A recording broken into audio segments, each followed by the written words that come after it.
Je vous salue fraternellement en Jésus-Christ. Et vous mesurez, comme j'ai l'habitude de dire, la joie qu'est la mienne d'être ici. Et tout à l'heure, dans ce qui nous était présenté, la joie de rencontrer mon Seigneur.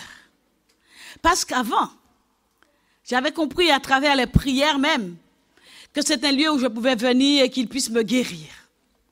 C'est un lieu où je peux venir pour lui ouvrir mon cœur et lui dire, je n'ai pas été à la hauteur, mais je sais que tu m'aimes et que j'ai encore aujourd'hui le temps d'être pris dans tes bras.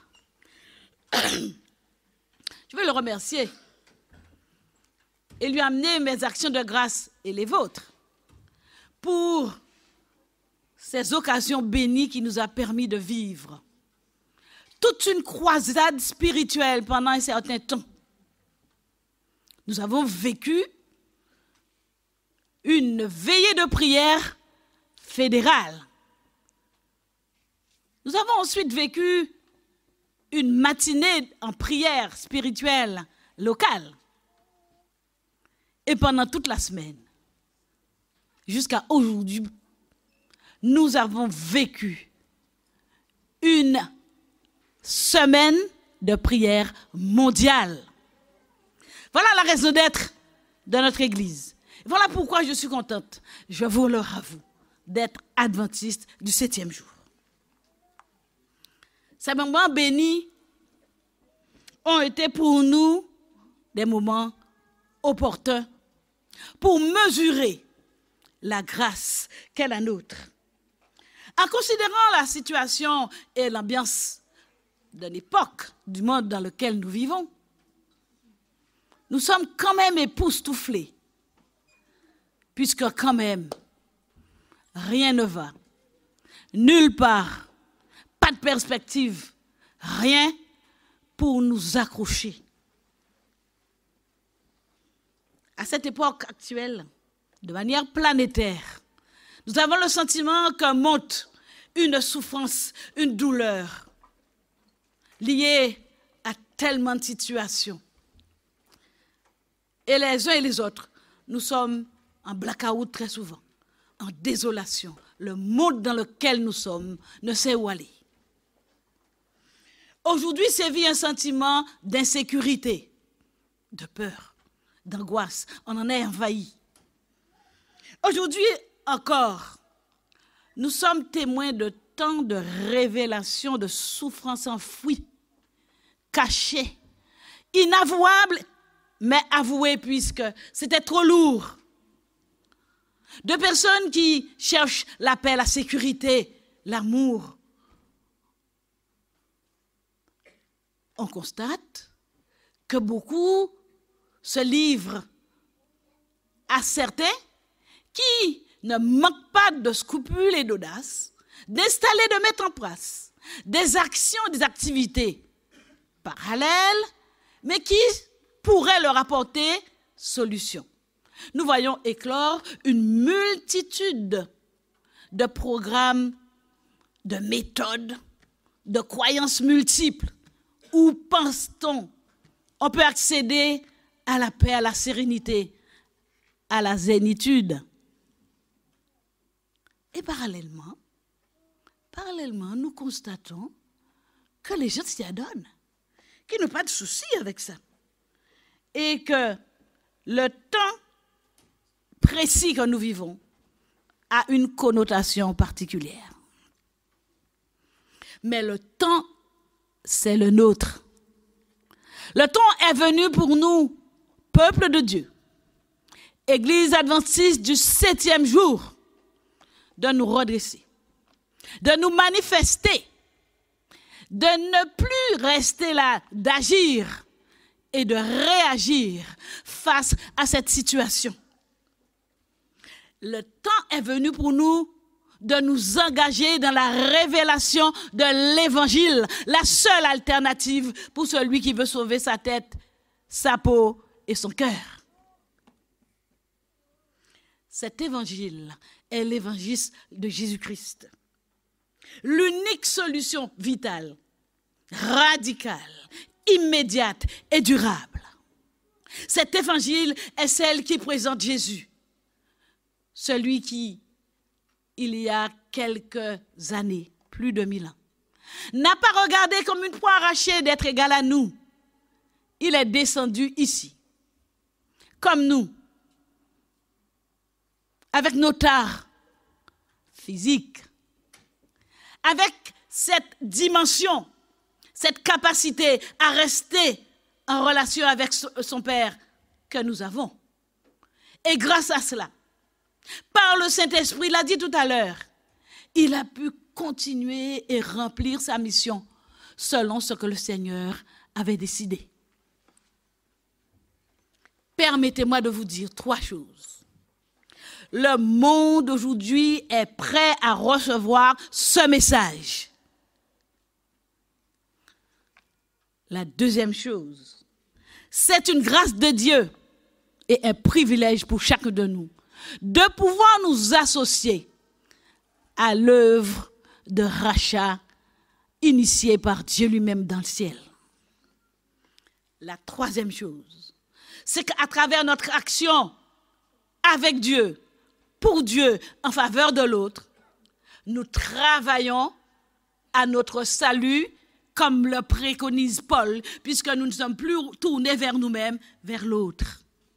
Et comme Jésus l'a toujours fait, nous sommes attentifs, guettant le moindre indice, nous indiquant que la terre est propre, elle est propice, la terre est bonne.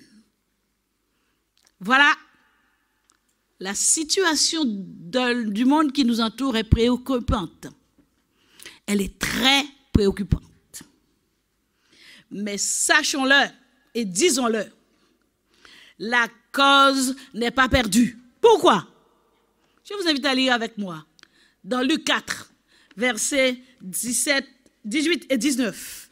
Le texte qui nous a été lu tout à l'heure par Ronnie. Luc 4. La situation est préoccupante, elle est grave. Mais la cause n'est pas perdue. Parce que il y a 2000 ans, l'Esprit du Seigneur est descendu sur Jésus le Christ, le Messie, mon Sauveur. Et il l'a oint pour annoncer une bonne nouvelle aux pauvres, pauvres en esprit, pauvres de connaissance, pauvres de puissance, pauvres de l'évangile. Il m'a envoyé pour guérir ceux qui ont le cœur brisé, ceux qui vivent la souffrance, pour proclamer aux captifs la délivrance et aux aveugles le recouvrement de la vue, pour renvoyer libres les opprimés. Oh, combien seraient contents les prisonniers là-bas, pour publier une année de grâce au Seigneur, si seulement ils avaient le message. Il y a quelqu'un qui peut les libérer, même sous les chaînes. Voilà ce que je vous disais tout à l'heure. Le temps est venu pour apporter ce message. Le message qui dit que Jésus console, Jésus soulage, Jésus guérit, il délivre, il fait grâce, il libère. Il est la réponse à toute situation apparemment perdue.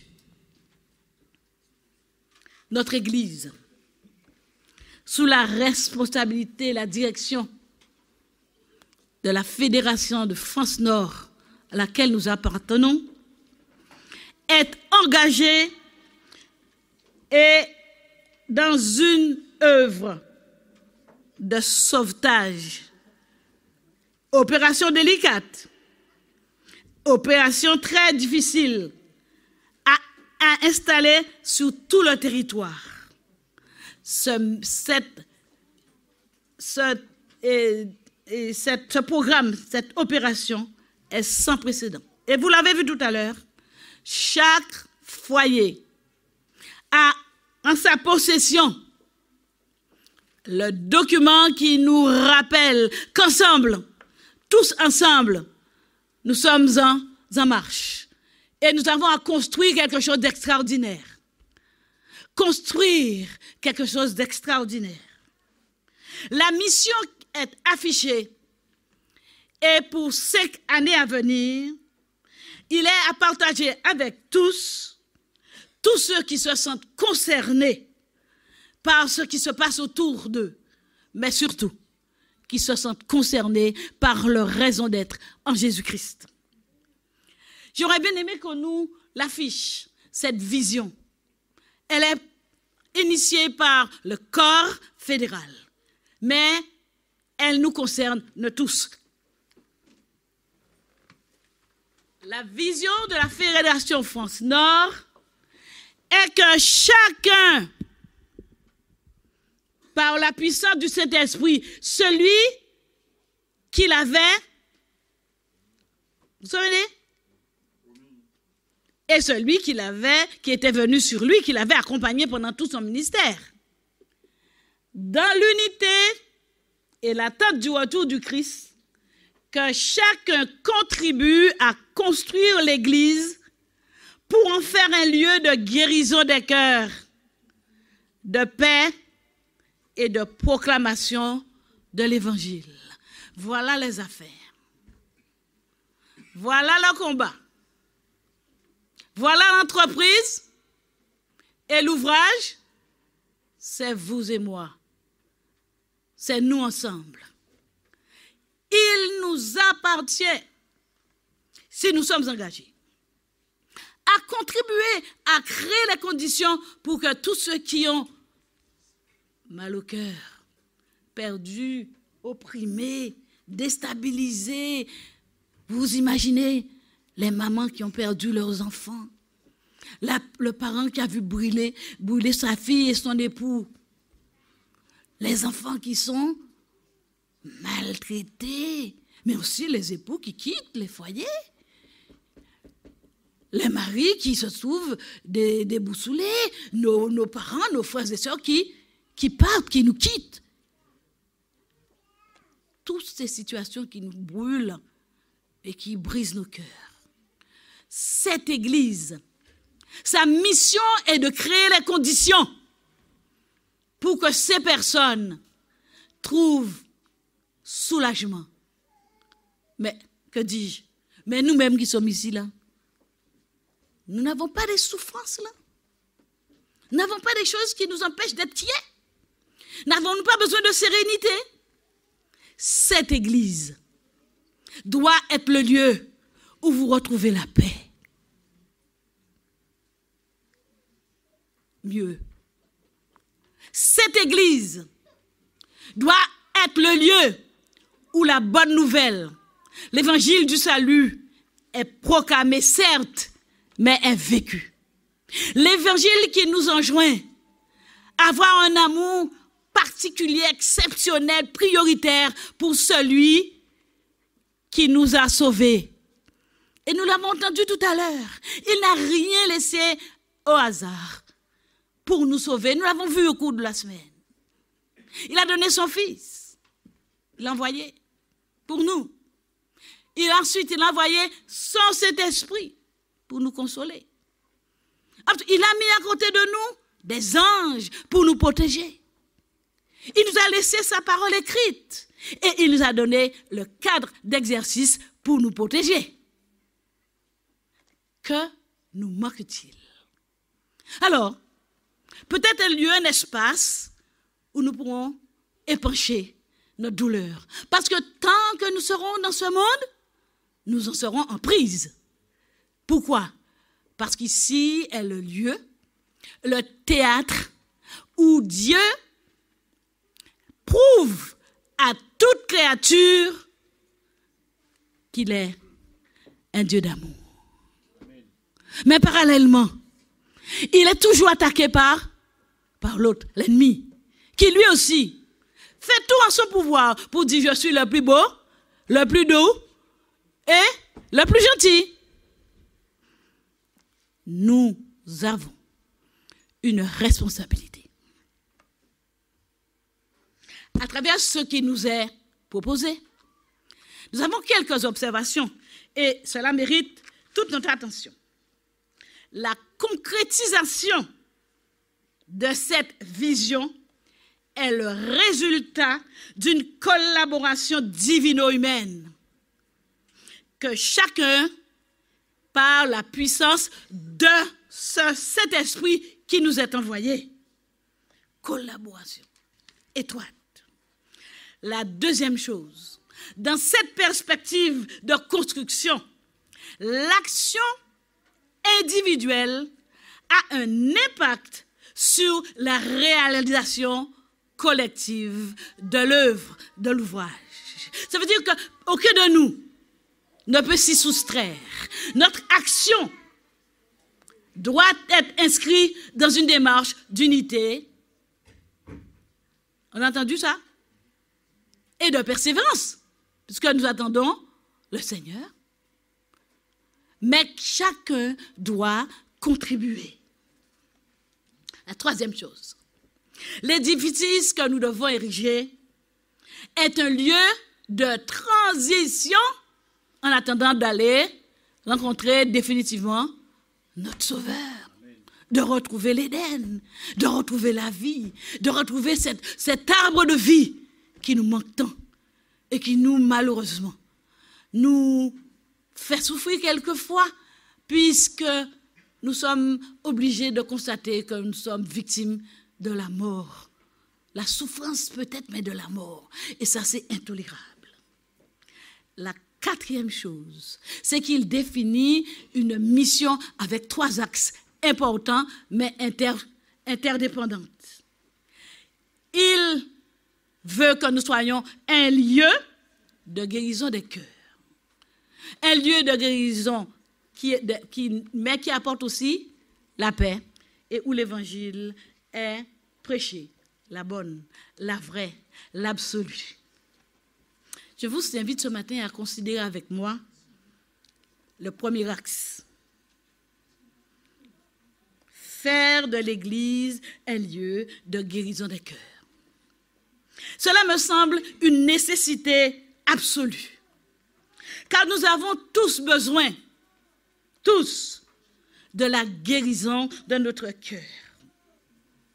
Mais c'est aussi une grâce, parce que c'est Jésus qui est le guérisseur, le rédempteur, le sauveur.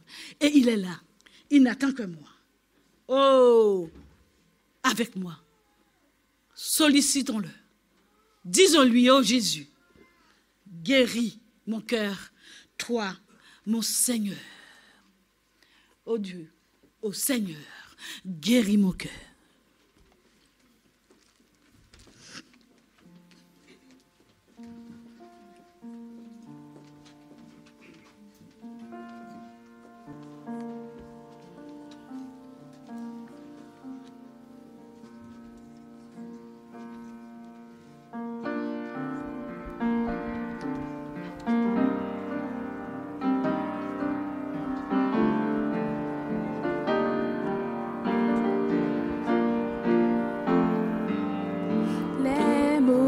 S'envolent, les vœux sont brisés et les promesses ne sont point tenues.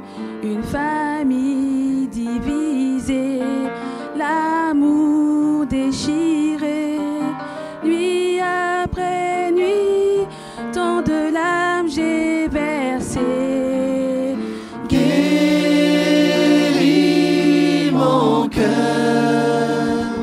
Calme ma douleur, je choisis de pardonner et j'apprends à vivre, acceptant les blessures de mon âme. Viens guérir mon cœur, ô Seigneur.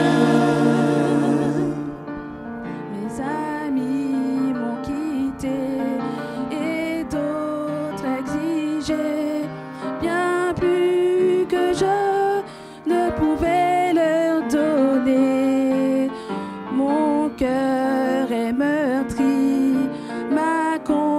confiance trahie. Nuit après nuit, je me demande pourquoi. Guéris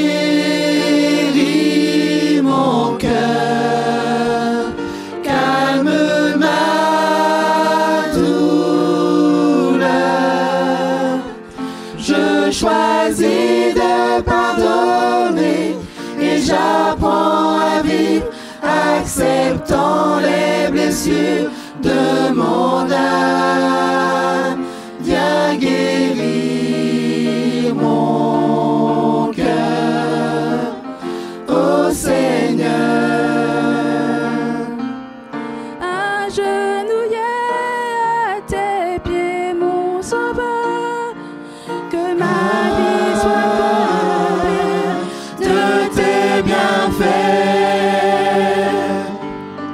guéris mon cœur, calme ma douleur. Je choisis de pardonner et j'apprends à vivre, acceptant les blessures de mon âme.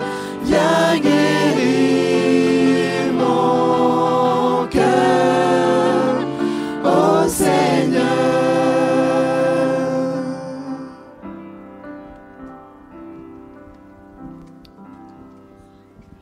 Merci. Amen.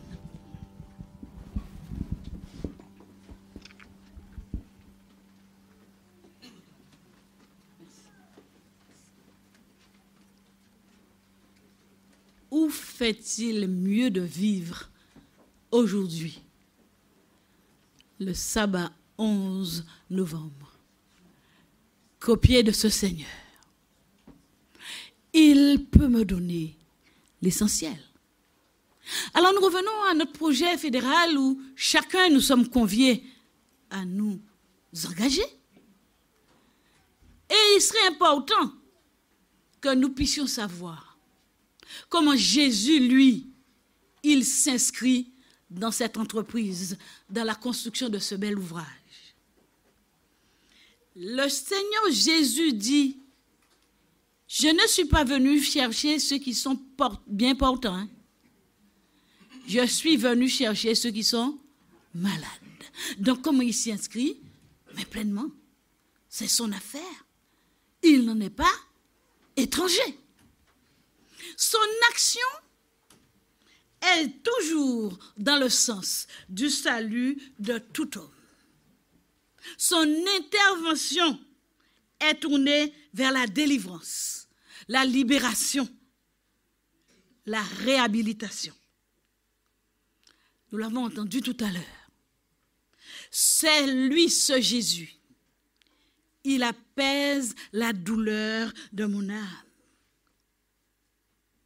Il me donne le pardon, mais surtout, il m'apprend à pardonner. Et ça, ce sera l'ouvrage de l'Église que vous êtes. Apprendre à pardonner autant de fois que nous lui demandons de nous pardonner. Et nous avons besoin de ce lieu pour y atteindre. La troisième chose, il me conduit dans le renoncement de ma personne. Et je ne prends pas en compte et je ne fais pas un monde de mes blessures. Il m'apprend au renoncement personnel. Si quelqu'un veut venir après moi, qu'il renonce et qu'il me suive. Je vous invite, frères, par les compassions du Christ, à offrir votre corps comme un sacrifice vivant, à vivre pour lui, jusqu'à intégrer le fait que si je vis, ce n'est plus moi qui vis, c'est Christ qui vit en moi. C'est ici que nous devons construire cet édifice où les cœurs peuvent être soulagés, certes, mais on apprend à pardonner autant autant de fois pour la même chose que nous requérons le pardon de Dieu. D'ailleurs, c'est exactement la philosophie de Jésus. Il avait annoncé à Pierre. Combien de fois dois-je pardonner à quelqu'un qui m'a toujours cherché des nuises? 77 fois, 7 fois. Pour la même chose. Hein? Alors, essayons de marquer combien de fois nous sommes offusqués, blessés, et multiplions ça par 7, 7, 7, 7, 7. Nous passons notre vie à pardonner. C'est ce que ça veut dire. Parce que nous, tous les jours, et moi compris, dès que nous nous mettons à genoux, pardonne-moi. C'est pas ça? Pardonne-moi. Mais pardonne-le à l'autre.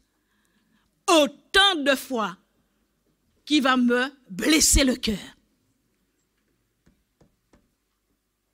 Alors, pourquoi le parti pris d'associer l'Église, de nous associer? Quels en sont les vrais acteurs et la cible de cette construction? Et quels en sont les enjeux et les limites?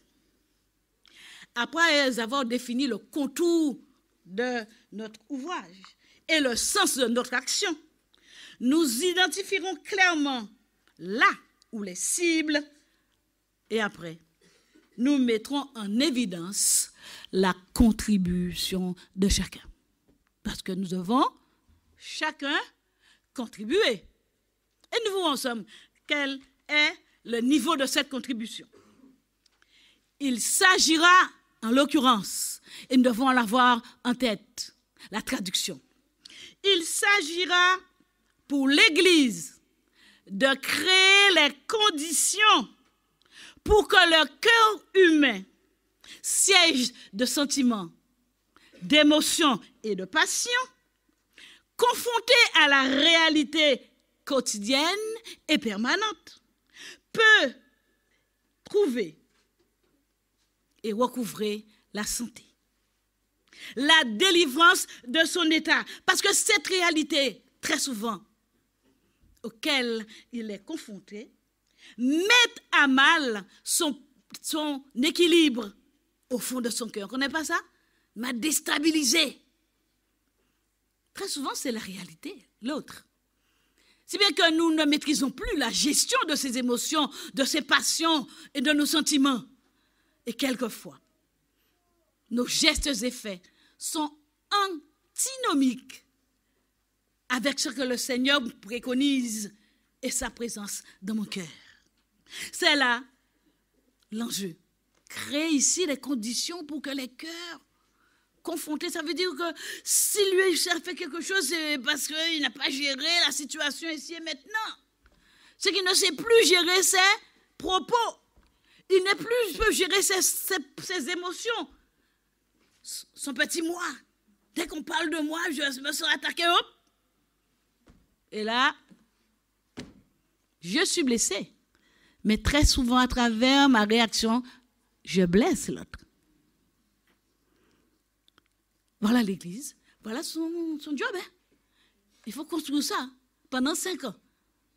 On a du temps, on a du taf aussi avec. Cette souffrance trouve son origine, devinez, dans l'altération des relations de l'homme avec Dieu lors de sa révolte en Éden, entraînant un mal-être généralisé, le vôtre, le nôtre, alimenté par la rupture avec Dieu son Créateur, avec les autres, et commencé par son mari, et avec elle-même.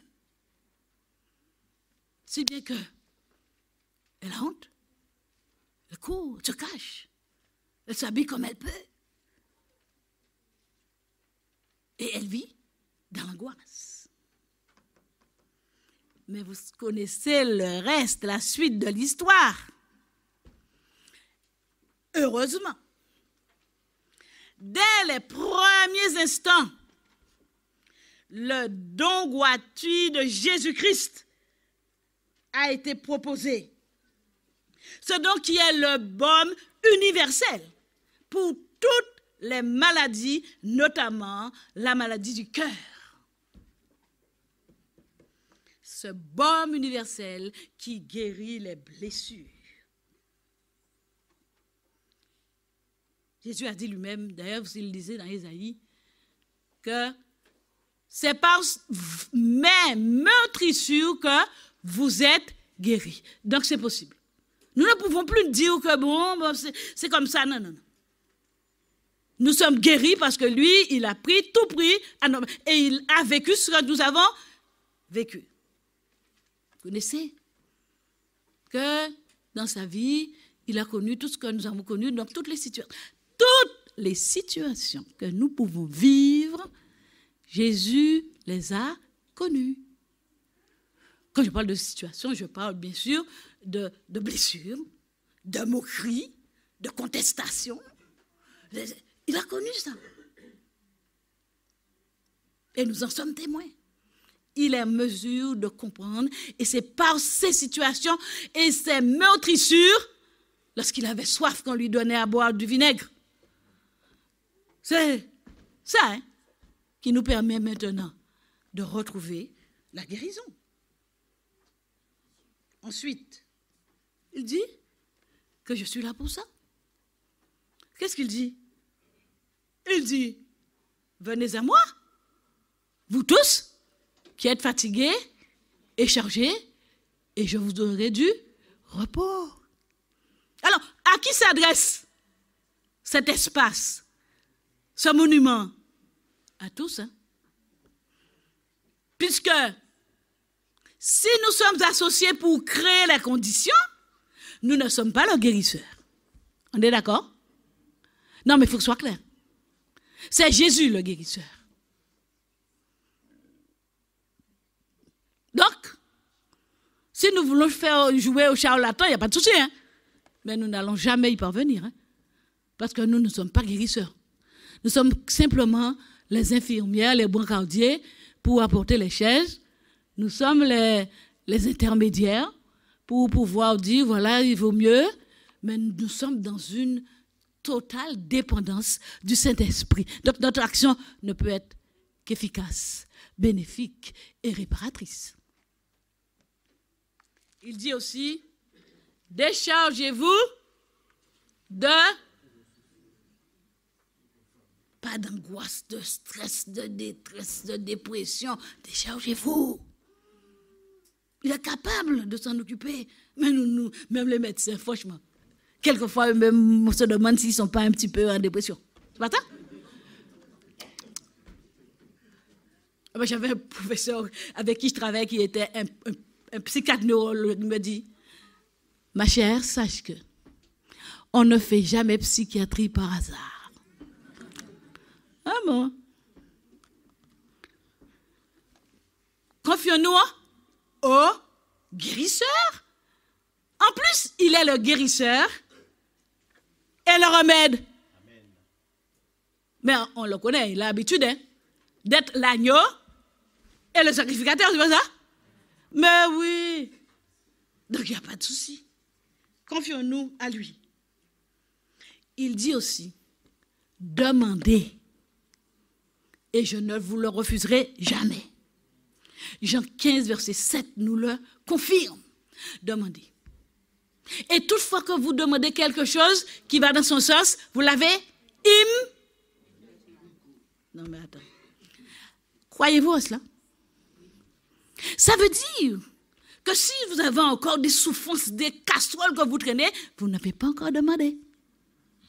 C'est ça? Essayez de déposer les affaires. Déchargez-vous sur qui? Sur lui. Et qu'est-ce qu'il va faire? Ça va s'en occuper. Il a porté une croix en bois dans sa dimension humaine. Il peut porter ça. C'est rien, nous. Si mon peuple, sur qui est invoqué mon nom, s'humilie d'abord, reconnaît son incapacité, sa nullité, sa finitude. Prie, me demande, et tourne sa face vers qui? Ça veut dire, sort de sa situation A pour aller vers la B. Volte-face, repentance, conversion, justification. Amen. Si le peuple, ce qui a invoqué mon nom, s'humilie, prie, cherche ma face, qu'est-ce que je vais lui faire? Hein? Il l'exaucera des cieux. Donc, demandez avec humilité, sincèrement. Et la cerise sur le gâteau, cette fois, je le guérirai, mais je guérirai aussi tout son pays. Le monde a besoin de nous. Le monde a besoin de guérison. Alors, demandons à Dieu de nous guérir.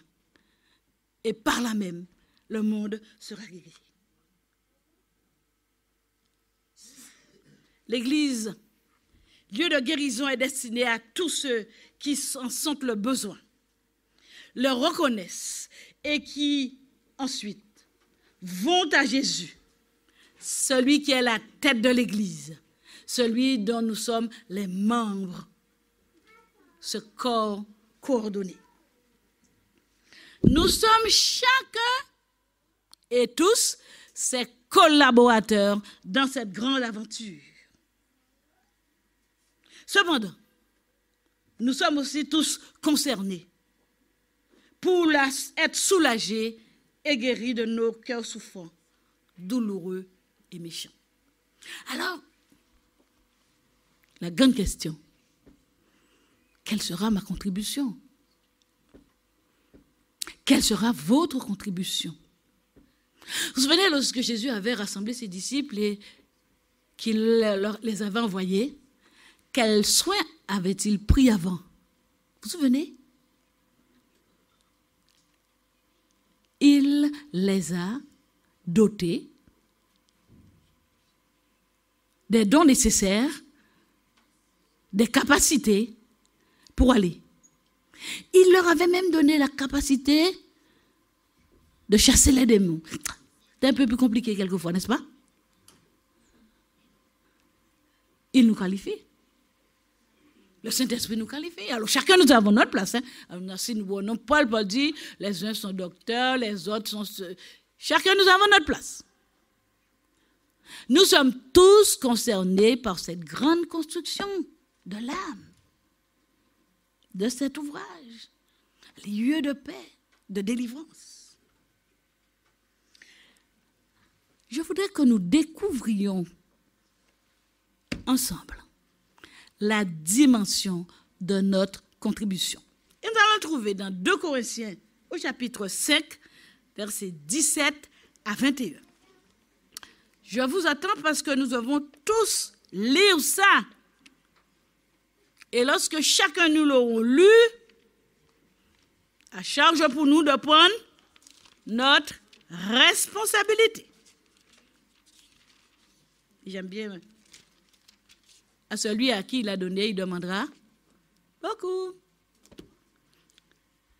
2 Corinthiens 5, versets 17 à 21. Si quelqu'un est en Christ, c'est notre cas, il est une nouvelle créature. Nous sommes en chemin. Les choses anciennes sont passées, toutes choses sont nouvelles. Et tout cela vient de qui? Vient de Dieu, qui nous a réconciliés avec lui-même, nous l'avons vu, par Jésus-Christ, et qui nous a donné le ministère de la réconciliation. Quelle est ma contribution? J'ai en charge le ministère de la réconciliation. Nous faisons donc fonction d'ambassadeur pour Christ. Comme si Dieu exauçait par nous. Ça veut dire qu'il offrait la guérison par nous. Mais, mise en garde. Attention. nous vous supplions au nom de Jésus-Christ, soyez réconciliés avec qui? Avec Dieu. Vous avez compris les affaires? Vous avez compris quelle est votre contribution? Quelle est ma contribution? Elle est consignée dans un petit texte élaboré par Paul qui, vous le connaissez, vous le savez, a souvent été en but avec des théories et des théologies plutôt particulières, mais qui a été aussi un souffre-douleur, vous le savez. Et il n'a pas hésité à reposer les affaires. Parce que malgré, et quoi qu'on dise, il est resté fidèle à sa mission. Alors, il introduit le ministère de la réconciliation, attribué à chacun, chaque croyant nouveau en Jésus-Christ. C'est votre cas? Êtes-vous un croyant régénéré en Jésus-Christ? Faites-moi voir ceux qui sont régénérés en Jésus-Christ, qui le croient et qui le portent. Amen. Nous avons à contribuer au ministère de la... Et qui est-ce qui nous l'a donné? Et pourquoi? Pour le représenter, pour parler de lui, et pour être à sa place et assurer.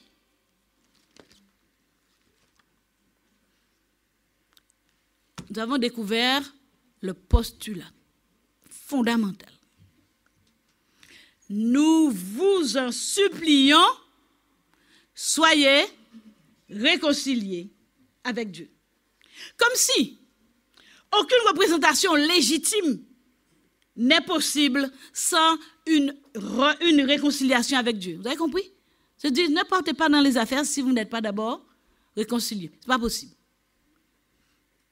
Aucune action de réconciliation n'a de valeur que si l'ambassadeur est réconcilié avec Dieu. Donc, pas de problème de relation. Chers amis, parlons ensemble quand même. Mon frère, ma soeur, Église de Dieu, soutenue et assistée par lui, parce que nous avons vu dans Acte 2 que c'est lui qui ajoutait chaque jour ceux qui seront sauvés. Donc moi.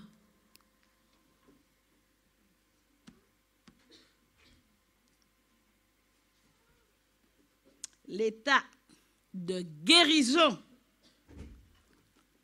de l'autre dépend, et de vous, dépend de la nature de votre relation avec Dieu. Quelquefois, nous pouvons ne pas être très au clair et penser que notre cas est désespéré. D'ailleurs, on raconte l'histoire de deux amis qui se sont rencontrés, des amis qui se connaissaient, de très vieux amis, ils se sont perdus de vue d'ailleurs. Il y a un qui lui dit, mais comment tu vas? Quelle est... Vous savez, avant, chez nous aux Antilles, comment va la foi? Vous vous souvenez de ça? Ben, ils discutent de ça. Et puis, celui qui était perdu lui dit, écoute, penses-tu que je puisse être sauvé? J'ai vécu longtemps dans le péché.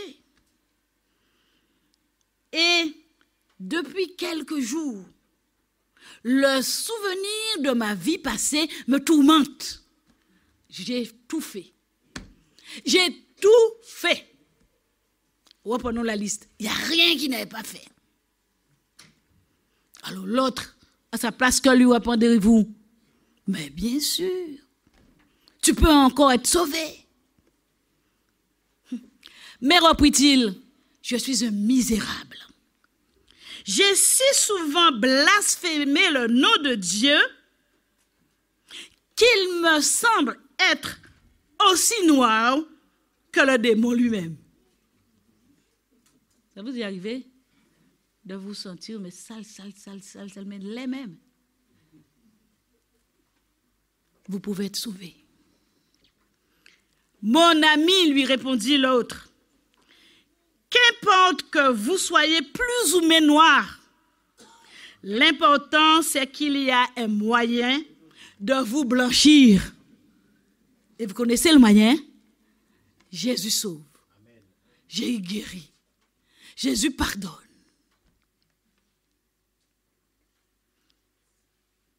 Je voudrais te dire ce matin, es-tu en rupture avec ton Dieu? Réfléchis. As-tu besoin d'un ajustement dans tes rapports avec lui? Interroges-tu. As-tu encore quelques zones d'ombre, jardin secret, que tu ne voulais pas ouvrir et tu ne voulais pas qu'il pénètre? C'est trop sale.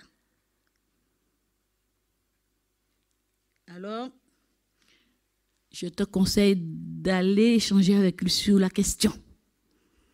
Il a une réponse pour toi. Vois avec lui. Si tu n'es pas ou ne sens pas l'envie d'être un ambassadeur pour lui, de te réconcilier avec lui, je t'en prie, cela vaut la peine. Échange avec lui, discute avec lui, reformule un peu les situations, mais va avec lui. La réussite de notre projet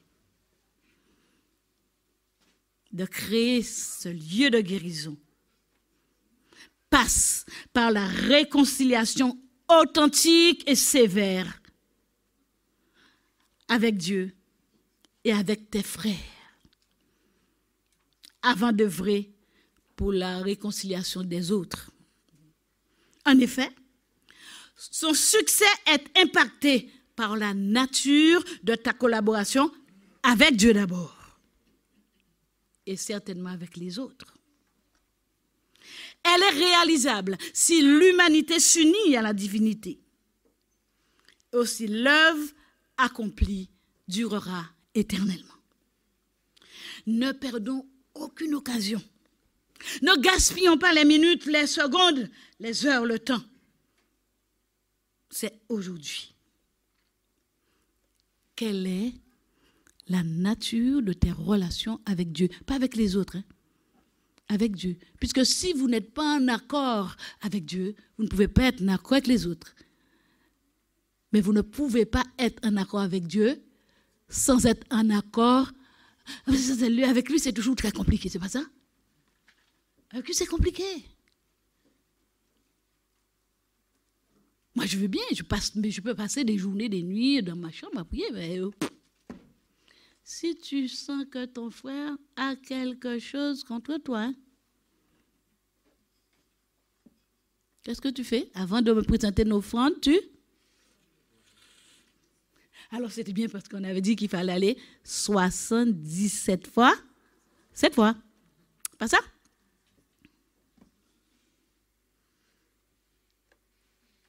C'est l'occasion de faire le point avec toi-même et avec ton Dieu. Maintenant, considérez votre situation. Ne prenez aucun risque. L'heure est solennelle. Revisitez avec sincérité dans votre engagement avec Dieu et avec votre Église, avec vos frères. Sont-ils les obstacles à ta guérison? De celle de tes copains? Va. Avant d'aller chez les autres, va. Si vous le souhaitez, je vous propose de vous prosterner seul. Ne regardez ni à droite ni à gauche, ni devant ni derrière.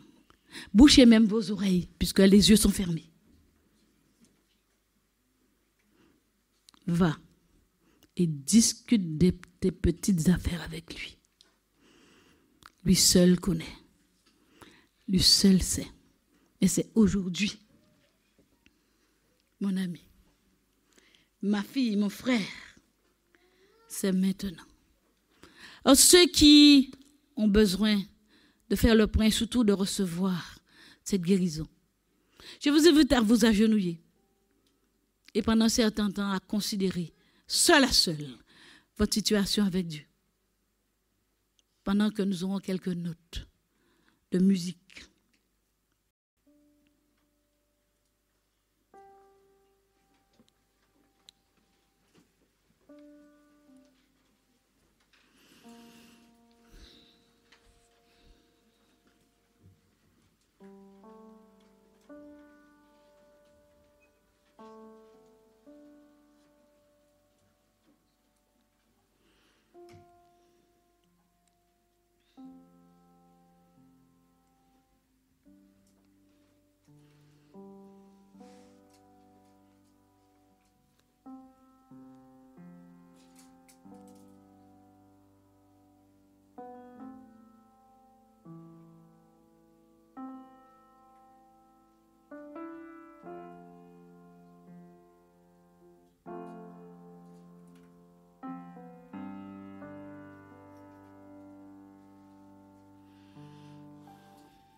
Mon ami, mon frère,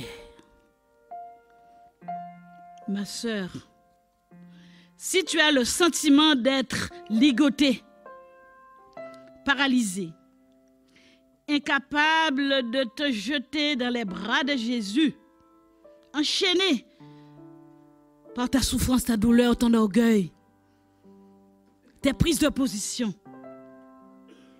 au foyer, dans ton couple, à l'église, à la maison. Crois en la capacité de Jésus de te restaurer et agis selon sa parole, celle qui va vous communiquer. Si tu te sens méprisé, abandonné, exclu, condamné à te retirer, à te cacher, à te soustraire à la vie communautaire, à la vie du foyer, au bureau, à l'école. Comme le lépreux, crois en la puissance de Jésus à te purifier. Va, implore-le. Il est pour toi le baume universel, efficace et instantané. Si tu te sens possédé, enchaîné, sous l'emprise d'un pouvoir démoniaque ou destructeur, irrationnel et perfide, qui te tourmente au travail, à l'université, au foyer, crois au pouvoir libérateur de Jésus. Va et supplie-le de t'arracher du danger, de cette emprise paralysante.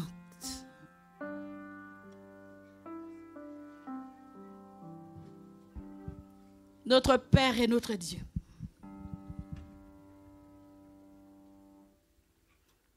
nous savons que nous n'avons même pas le droit de nous approcher de toi tellement que nous sommes sales. Tellement que nous avons le sentiment d'être emprisonnés, paralysés par ce qui nous intéresse, mais pas aussi par ceux pour lesquels nous luttons, par nos croyances, nos convictions, nos convictions. Nous sommes paralysés. Nous ne sommes pas capables de sauter dans tes bras. Mais dis seulement un mot, Seigneur, et nous serons guéris. Nous avons quelquefois le sentiment que nous sommes sales. que rien ne nous permet, ne nous autorise à vivre en communauté. Nous nous cachons, nous retirons, nous sauvons. Seigneur, c'est parce que nous souffrons terriblement, parce que nos cœurs sont brisés. Seigneur, nous implorons maintenant ta grâce pour que tu puisses nous restaurer, nous délivrer de cela. Seigneur, entends. Nous avons aussi, Seigneur, très souvent le sentiment que nous sommes poursuivis par des forces contraires à la tienne, puisque toi, tu ne chasses pas, au contraire, tu attires. Délivre-nous, Seigneur. Guéris-nous, Seigneur. Soulage-nous, Seigneur. Aujourd'hui, tu nous as demandé de te le demander, nous le demandons. Alors, nous savons que tu agiras en ton temps. Que ça prendra peut-être un petit peu de temps, mais nous sommes assurés que tu vas y parvenir. Puisque nous sommes incapables nous-mêmes. Il y a trop longtemps que nous luttons avec cette situation. Donne-nous, Seigneur, cette libération. Réconcilie-nous avec toi pour que nous soyons à même d'accomplir fidèlement ce ministère que tu nous as confié. Tu n'as pas confié aux anges. Tu n'as confié à personne d'autre, à nous. Parce que tu nous aimes. En y travaillant, nous sauverons nous-mêmes notre âme et nous serons guéris. Que toute gloire te soit rendue. Tu as entendu les prières différentes qui sont montées de cœur sincère. Réponds-nous. Exauce-nous. Sauve-nous, nous t'en prions au nom de Jésus et pour sa seule gloire. Amen.